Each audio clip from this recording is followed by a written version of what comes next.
하나님 아버지, 오늘도 토요일 새벽 당신을 사모하는 마음으로, 당신을 사랑하는 마음으로 이렇게 예배에 참석하게 해주심을 감사를 드립니다. 저희들 몸과 마음과 영혼이 온전히 하나님께 향할 수 있게 도와주시옵고, 우리가 드리는 예배가 정말로 하나님께서 기뻐 받으시는, 하나님께 상달되는 예배가 될 수 있게 주님 축복하여 주시옵소서. 또한 말씀을 들을 때 깨닫는 영을 허락하여 주시옵고, 깨달은 말씀을 실천할 수 있는 용기와 힘을 주시옵고, 능력을 허락하여 주시옵소서. 그래 우리가 온전한 그리스도의 삶을 사는데 부족함이 없도록 특별히 주님께서 은혜 내려 주시옵소서. 감사하며 예수님 받들어 기도드렸사옵나이다. 아멘. 오늘은 사도행전 요한계시록 14장 14절부터인데, 사실 우리가 요한계시록 12장부터 14장까지는 요한계시록 전체를 실질적으로 요약해서 기록해 놓은 것입니다.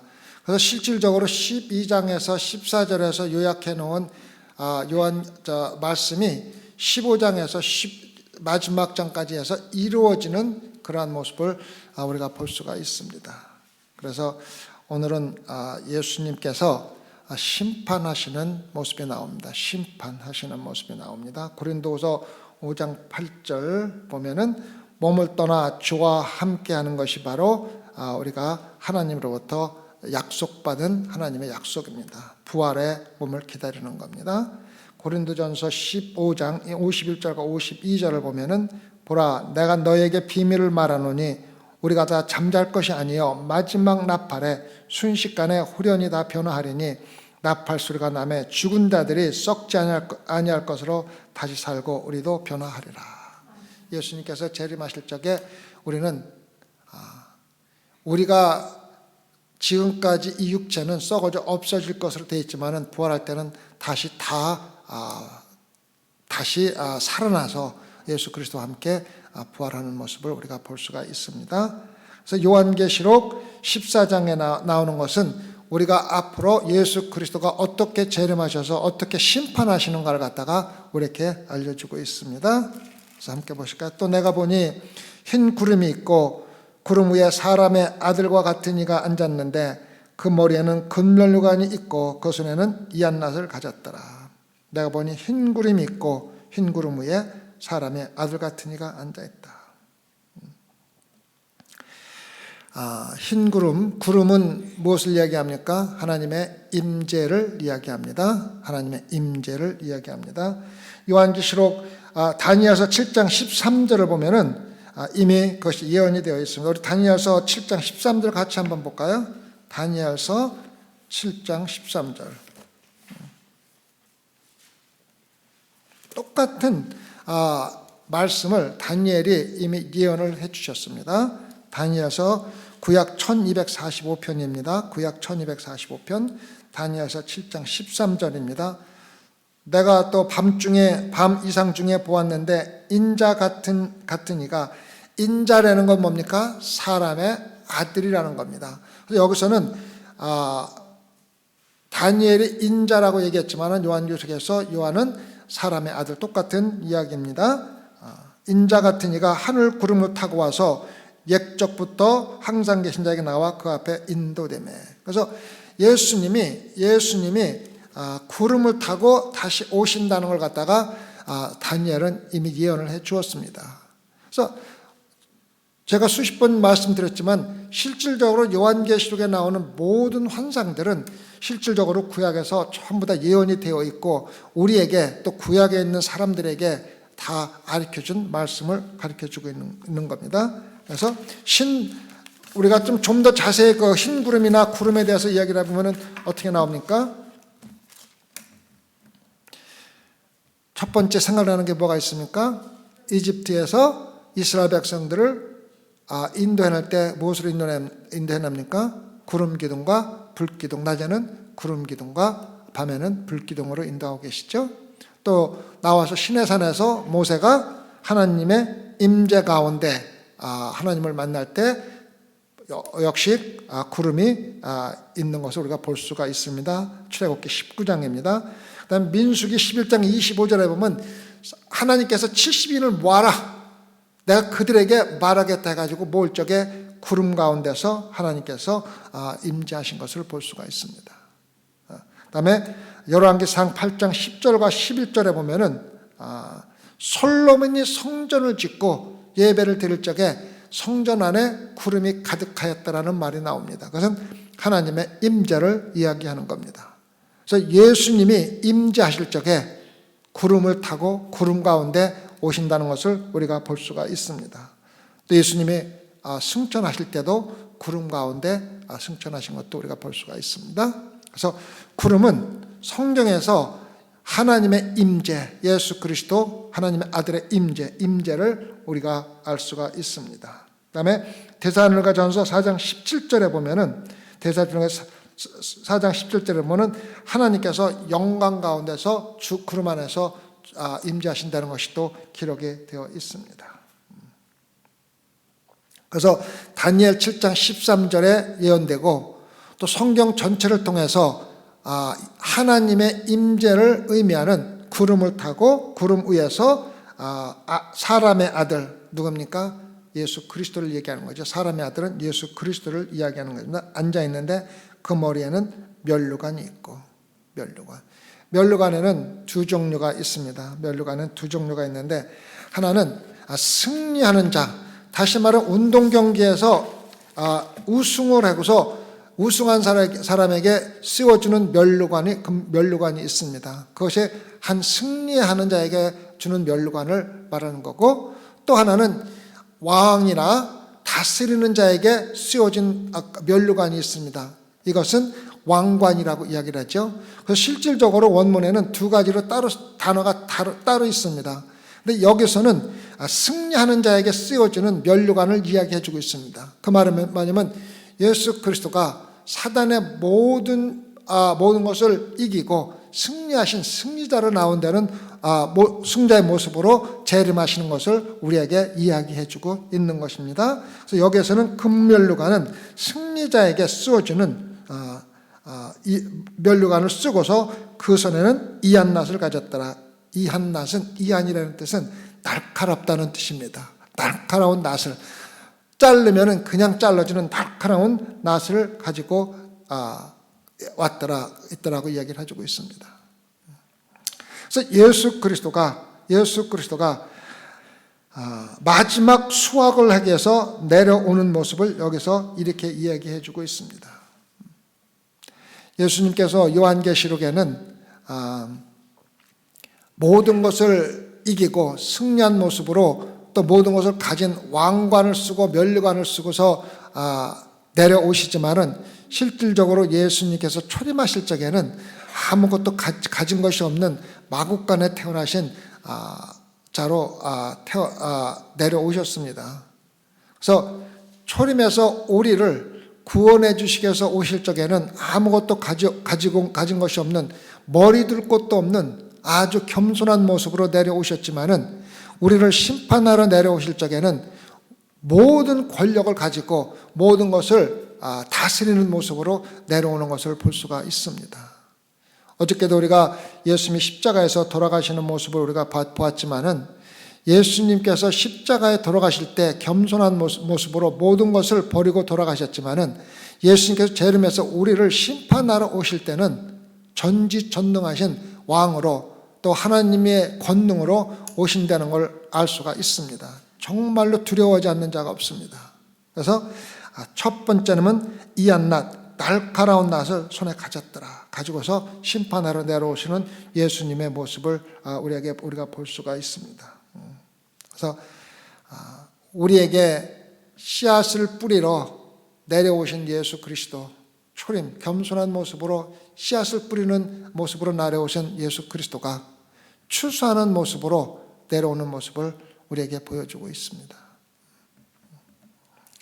다음에 15절을 보면은 또 다른 천사가 성전으로부터 나와 구름 위에 앉은 이를 향하여 큰 음성으로 외쳐 가로되 내 낫을 해들로 거두라. 거둘 때가 이르러 땅에 곡식이 다 익었음이로다 하니라. 여기에는 지금 그 마지막 추수에는 두 가지 추수가 나옵니다. 하나는 뭡니까? 곡식을 거두는 추수입니다. 곡식을 거두는 추수입니다. 그다음에 또 하나는 뭡니까? 포도를 거두는 모습입니다. 포도주를 틀에 짜는 포도를 거두는 모습으로 나옵니다. 이 두 추수는 다릅니다. 첫 번째 곡식을 추수하는 것은 우리가 이제 15장부터 나오는 그 모습이 나오는데 진노의 대접에 그 추수를 이야기하는 겁니다. 그래서 곡식의 추수는 진노의 대접의 추수를 이야기하는 것이고, 그 다음에 그 밑에 나오는 포도주의 추수는 마지막 아마게돈 전쟁에서 승리하면서 피를 흘리면서 죽어가는 모든 적 그리스도의 모습을 그리면서 아마게돈의 마지막 승리의 추수를 갖다가 포도주의 추수라고 이야기를 합니다. 나중에 제가 좀 더 자세히 설명을 드리겠습니다. 그래서 또 다른 천사가 성전으로부터 나온다. 성전으로부터 나온다는 말은 뭡니까? 성전에 누가 있습니까? 하나님이 계시지 않습니까? 그래서 성전으로부터 나온다는 얘기는 하나님이 보낸 천사라는 의미입니다.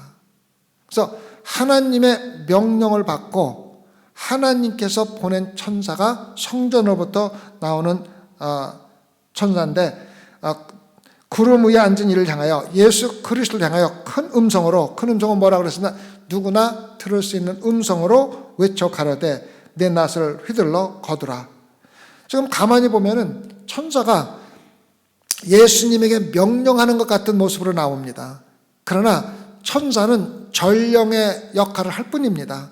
하나님께서 말을 하셨고 그 말을 예수 그리스도께 전하는 전령의 역할을 하는 것이지, 천사가 예수 그리스도에게 해라 마라 명령을 하는 것은 아니라는 것을 우리가 알 수가 있습니다. 왜? 성전에서 나왔다는 것을 우리가 볼 수, 하나님께서 보내신 전령이라는 것을 우리가 볼 수가 있습니다. 큰 음성 가운데 내 낫을 휘둘러 거두라. 거둘 때가 이르러 땅의 곡식이 다 익었음이라 하니. 그래서 구름 위에 앉으시니까 낫을 땅에 휘두름에 곡식이 거두어지니라. 그래서 실질적으로 요한계시록 15장부터 19장에 나오는 추수하는 모습을 갖다가 여기서 미리 우리에게 요약해서 보여주고 있는 겁니다. 그래서 첫 번째가 곡식을 거두는 모습이 나옵니다. 그 다음에 17절을 보면은 또 다른 천사가 하늘에 있는 성전에서 나오는데 또한 이한낫을 가졌더라. 자, 보십시오.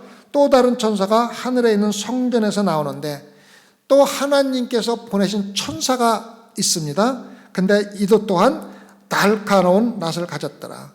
예수 그리스도가 낫을 가지고 심판하는 모습과는 달리 이번에는 천사가 심판하는 모습을 우리에게 보여주십니다. 아까는 인자가, 하나님의 아들이 낫을 가지고 추수를 했는데, 이번에는 천사가, 하나님께서 보낸 천사가 날카로운 낫을 가지고 내려옵니다. 또 불을 다스리는 다른 천사가 제단으로부터 나와 이한낫 가진 자를 향하여 큰 음성을 불러 가로되 내 이한낫을 휘둘러 땅의 포도송이를 거두라. 그 포도가 익었느니라 하더라. 자, 여기 나옵니다. 누굽니까? 불을 다스리는 천사가. 불을 다스리는 천사는 뭡니까? 불은 어디에 있는 불을 얘기합니까? 6장에 보면은 뭐가 나옵니까? 제단에는 우리가 한번 같이 볼까요? 6장 13절인가?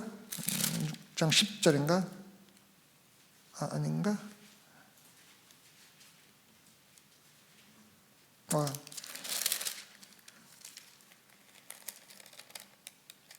8장 5절 볼까요? 8장 5절. 8장 5절. 천사가 향료를 가지고 단 위에 불을 담아다가 땅에 쏟으매. 어디에 불이 있습니까? 단 위에 불이 있습니다. 그래서 단 위에 불을 다스리는 천사가 있습니다. 지금 우리가 요한계시록을 공부하면서 이것이 마치 환상적인 모습으로 생각하면 안 됩니다. 실질적으로 어떠한 장소에 하나님이 예비하신 새하늘과 새하늘은 땅이라는 실질적으로 구체적으로 있는 땅이 있고, 실질적으로 향단이 있고, 향이 있고, 실질적으로 천사가 있고, 모든 지금 요한계시록에 나오는 것은 우리가 환상적으로 막연히 그러한 것이 아니라 실질적인 모습입니다. 그래서 제단 위에 향이 있고 불이 있다는 것은 누군가가 그 불을 끊임없이 다스리고 관리를 해야 되는데 누가 하느냐면 천사가 한다는 것입니다. 바로 천사가. 그 다스리는 천사가 제단으로부터 나온다고 되어 있습니다. 우리가 또 이것도 한번 제단으로부터 나온다는 의미를 또 한번 다시 생각해요. 아까는 어디서 나왔습니까? 성전으로부터 나왔습니다. 그 말은 뭡니까? 하나님께서 보내셨다는 뜻이라고 해서 성전에는 누가 있습니까? 하나님께서 계시지 않습니까? 제단 밑에는 누가 있습니까? 우리가 많이 공부했죠.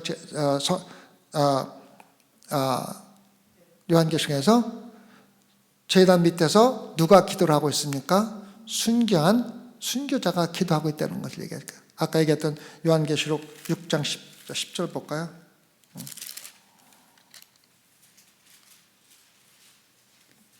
9절부터 가요.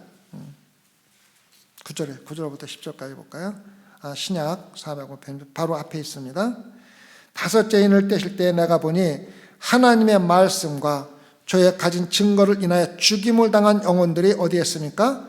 제단 아래 있어 큰 소리로 불러 가로되 거룩하고 참되신 대주자여 땅에 거하는 자들을 심판하여 우리 피를 신원하여 주지 아니하시기를 어느 때까지 하시려니까. 무슨 말입니까? 제단에서 나왔다는 말은 제단 아래에서 순교한 자들 기도하는데 그 기도의 응답으로 피를 흘린 순교자의 피의 대가를 적그리스도의 피로 대신해서 갚아주고 있다는 걸 얘기해주고 있습니다. 이것이 바로 아마게돈 전쟁에서 바로 나오는 이야기입니다. 성전으로부터 나온 천사가, 하나님으로부터 나온 천사가, 제단에서 나온 천사, 불을 다스리는 천사의 명을 받아서, 다시 말하면은 순교한, 피를 흘리고 순교한 자들의 기도의 응답으로 지금 이한 낫을 가지고 날카로운 낫을 가지고 적그리스도의 피를 흘림으로써 그들의 피를 신원하여 주는 모습을 정확하게 그려주고 있는 겁니다. 여러분, 기독교 역사는 실질적으로 피의 역사입니다. 기독교 역사는 피. 첫 번째 죽음이 누구의 죽음입니까? 아벨의 죽음입니다. 가인이 아벨을 죽임으로써 첫 번째 하나님이 사랑하는 아벨이 죽임을 당하며 피를 흘립니다. 그로부터 수없이 많은 피 흘리는 역사가 기독교에 있었습니다. 초대교회에서 수없이 많은 기독교인들이 로마에서 네로 황제의 핍박으로 피를 흘리며 죽어갔습니다. 16세기에는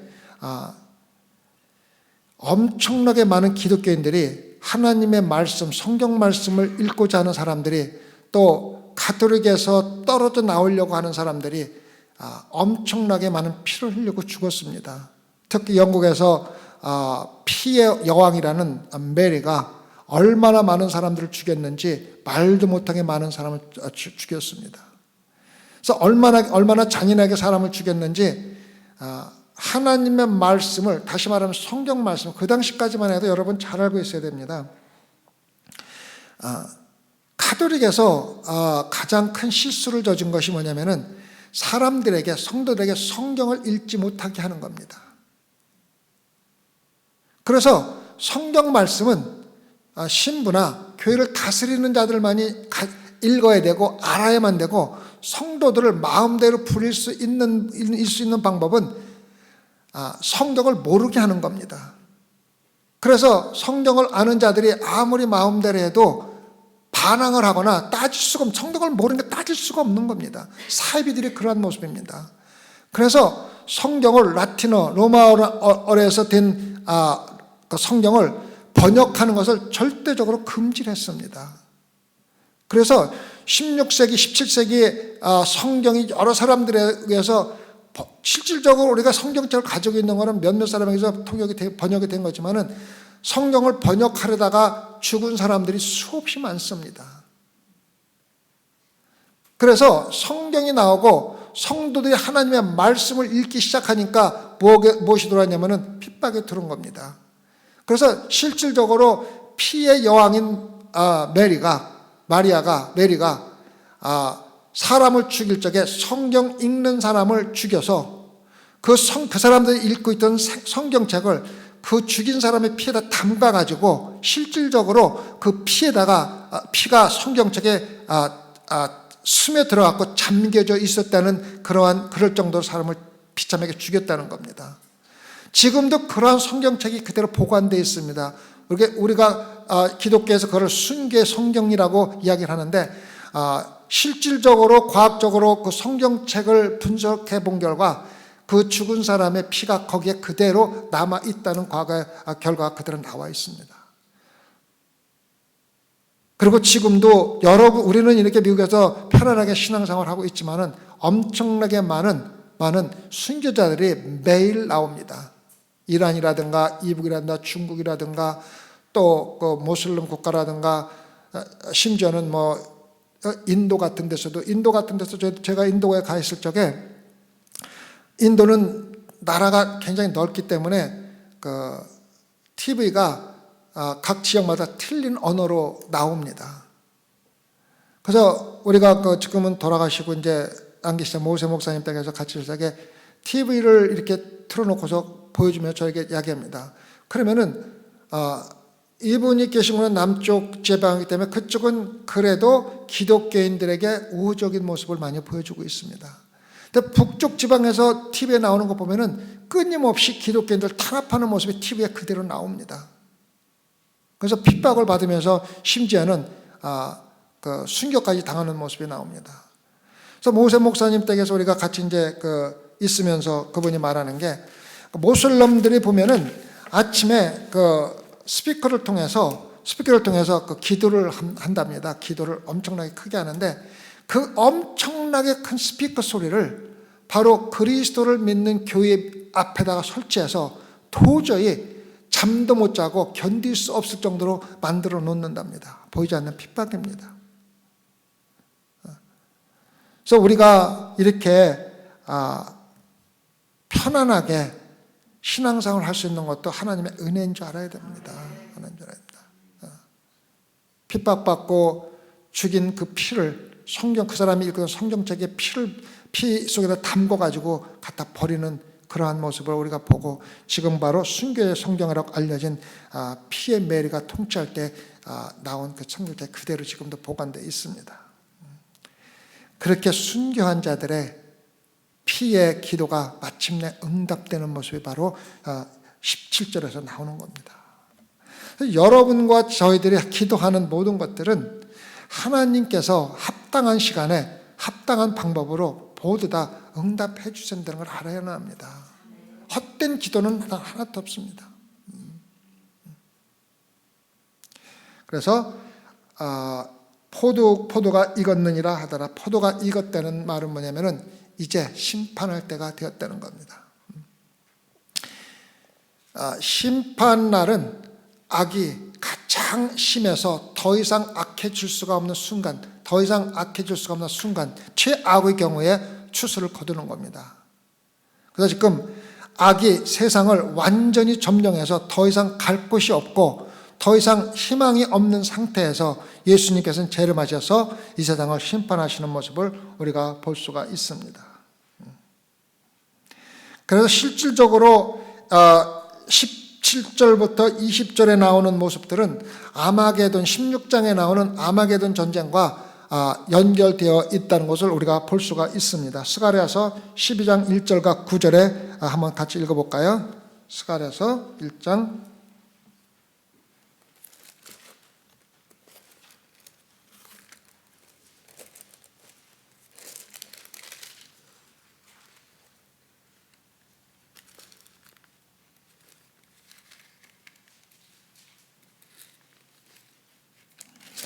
몇 페이지입니까? 스가랴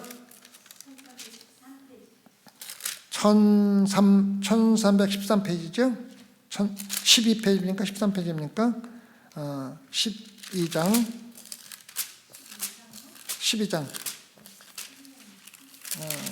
12장 1절부터 11절까지 1320입니다. 23페이지입니다. 스가랴. 이스라엘에 관한 여호와의 말씀이 경고라. 여호와 곧 하늘을 펴시며 땅에 터를 세우시며 사람 안에 심령을 지으신 자가 가라사대 보라 내가 예루살렘으로 그 사면 국민에게 혼치게 하는 잔이 되게 할 것이라. 예루살렘이 웨어싸일 때에 유다에까지 미치리라. 그날에는 내가 예루살렘으로 모든 국민에게 무거운 돌이 되게 하리니 무릇 그것을 드는 자는 크게 상할 것이라. 천하 만국이 그것을 치려고 모이리라. 지금 예루살렘을 치려고 모든 적그리스도가 예루살렘을 둘러싸는 모습을 설명해 주고 있는 겁니다. 여호와가 말하노라. 그날에 내가 모든 말을 쳐서 놀라게 하며 그 탄자를 쳐서 미치게 하며 유다 족속은 내가 돌아보고 모든 국민의 말을 쳐서 눈이 멀게 하리니 유다의 두목들이 심중에 이르기를 예루살렘 거민이 그들의 하나님 만군의 여호와로 말미암아 힘을 얻었다 할지라. 그날에 내가 유다 두목들로 나무 가운데 화로 같게 하며 곡식단 사이에 횃불 같게 하리니 그들이 그 좌우에 에워싼 모든 국민을 살을 것이요 예루살렘 사람은 다시 그 본 곳 예루살렘에 거하게 되리라. 여호와가 먼저 유다 장막을 구원하리니 이는 다윗의 집의 영광과 예루살렘 거민의 영광이 유다보다 더하지 못하게 하려 함이라. 그날에 여호와가 예루살렘 거민을 보호하리니 그 중에 약한 자가 그날에는 다윗 같겠고 다윗의 족속은 하나님 같고 무리 앞에 있는 여호와의 사자 같을 것이라. 예루살렘을 치러 오는 열국을 그날에 내가 멸하기를 힘쓰리라. 그 다음에 11절 볼까요? 그날에 예루살렘에 큰 애통이 있으리니 무기또 골짜기 하다드림 문에 있던 애통과 같을 것이라. 뭡니까? 무기또 골짜기에서 전투가 일어난다고 이야기하고 있습니다. 무기또에서. 아마게돈이라는 의미는, 잘 들으세요. 아마게돈이라는 의미는 무기또 산이라는 뜻입니다. 그래서 아마게돈 전쟁이라는 것은 무기또에서 일어나는 전쟁을 의미합니다. 무기또는 예루살렘에서 한 60마일 정도 동북쪽에 있는 도시입니다. 무기또는 실질적으로 구약에서 12번이나 언급이 됩니다. 예후가 마지막 유다 왕을 죽인 자리가 바로 무기또입니다. 그래서 무기또는 굉장히 유명한 장소인데 무기또를 통해서 북쪽으로 올라가기도 하고 서쪽으로 나가기도 하는 굉장히 요충 지역이 바로 무기또입니다. 그래서 무기또에는 성이 성립되었다가 망했다가 또 성립되고 하기를 여러 번 한 지역이기도 합니다. 그래서 마지막으로 모든 적그리스도가 예루살렘 북동쪽 바로 60마일 위에 있는 무기또라는 지역에서 모여서 예루살렘을 치러 내려온다는 것입니다. 무기또가 지금되어 있습니다. 무기또는 실질적으로 산이 아니고 평지였었는데 그것에 성이 성립되고 사람이 살다가 적들의 침공으로 멸절이 되면은 그것이 오랫동안 흙으로 쌓여 있다가 다시 성을 성립할 적에 그것을 파내고 성립을 하는 게 아니라 그 위에다가 흙을 덮고 다시 성을 성립했다고 합니다. 옛날에는 전부 다 도시가 그렇게 돼 있다고 합니다. 그래서 무기또는 실질적으로 여러 번 침략당해서 망했다가 다시 성으로 성립되고 하기를 반복해서 평지가 산으로 이루어진 것 같은 모습으로 된 도시라고 합니다. 그래서 지금도 무기또에 가면은 고고학자들이 그것을 파고 내려가 보면은 맨 위에 있는 흔적들과 밑으로 점점 파내려가면 나갈수록 더 오래된 도시의 흔적들이 그대로 남아 있다고 합니다. 그래서 무기또라는 산에 모여서 이스라엘 침경하려고 모든 적그리스도 모이는 것이 바로 아마겟돈이며 그 성을 전쟁하다 아마겟돈 전쟁이라고 요한계시록 16장에서 나오는 겁니다. 그래서 실질적으로 스가랴가 예언한 것과 또 요엘서 한번 볼까요? 우리가 요엘서 보자. 요엘서 몇 장에 나오나?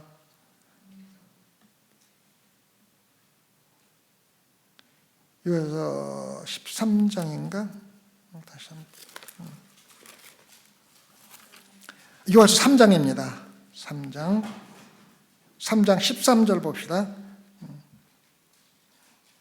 3장 13절 요엘서 너희는 낫을 쓰라 곡식이 익었도다 와서 밟을지어다 포도주 틀이 가득히 차고 포도주 독이 넘치니 그들의 악이 크미로다.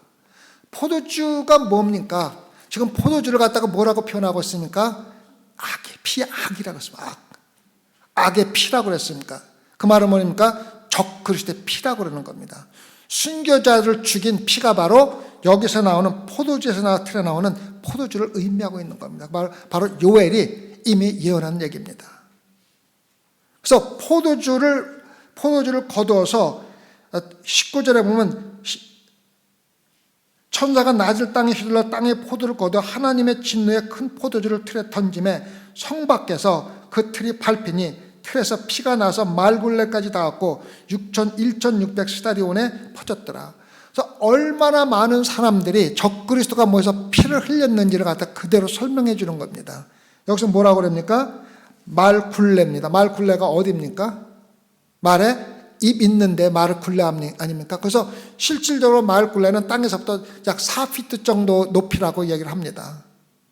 근데 여기서 1,600 스타디온은 약 200마일을 일컫는다고 성경학자들이 연구하고 번역한 결과 나와 있습니다.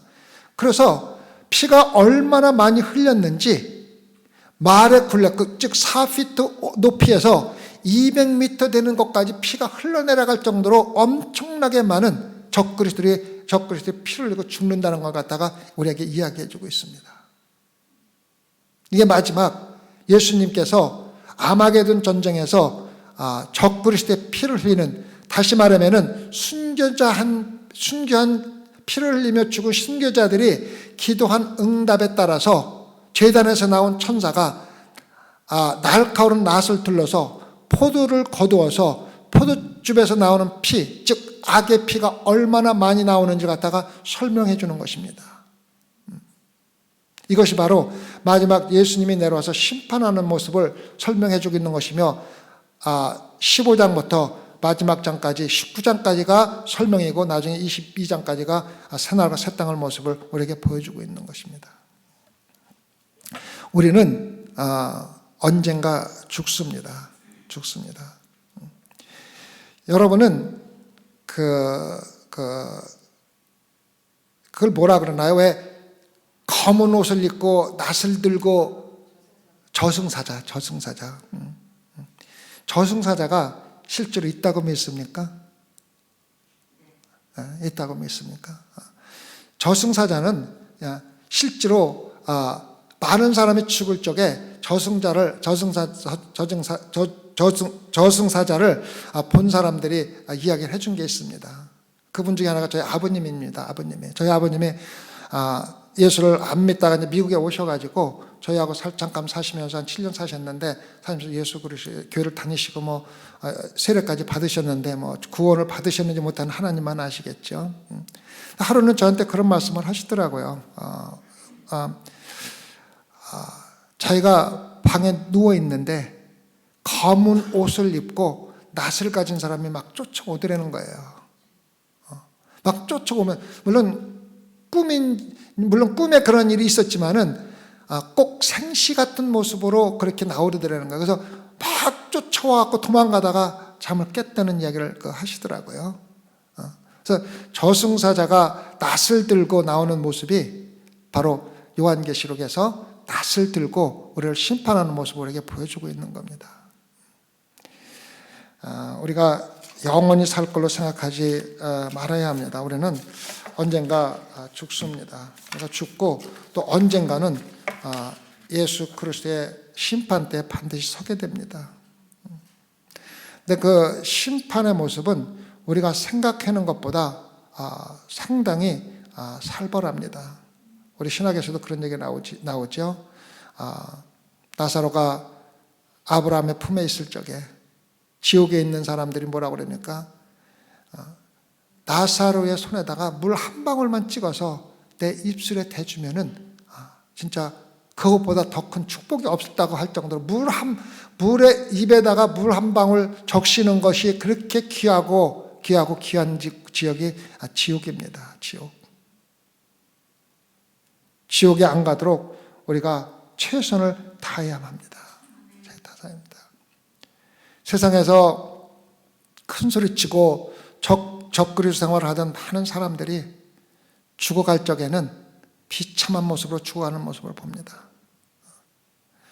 우리가 여러 번 한번 말씀드렸지만 죽어가는 사람들을 보면은 저 사람이 구원받은 사람인지 아닌지를 간접적으로 볼 수 있는 모습을 알 수가 있습니다. 구원받지 못한 사람은요, 죽으면서 죽지 않으려고 발버둥 치며 죽는 모습을 많이 봅니다. 아무리 발버둥 친다고 안 죽습니까? 죽어요. 근데 마지막 순간까지 안 죽으려고 저주하면서 발버둥 치다가 결국 죽어가는 모습이 바로 믿지 않는 자들의 모습입니다. 용서받지 못한 자들은 그렇게 비참하게 죽어갑니다. 예수 그리스도를 믿은 자들은 참 평안하게 죽어가는 모습을 볼 수 있습니다.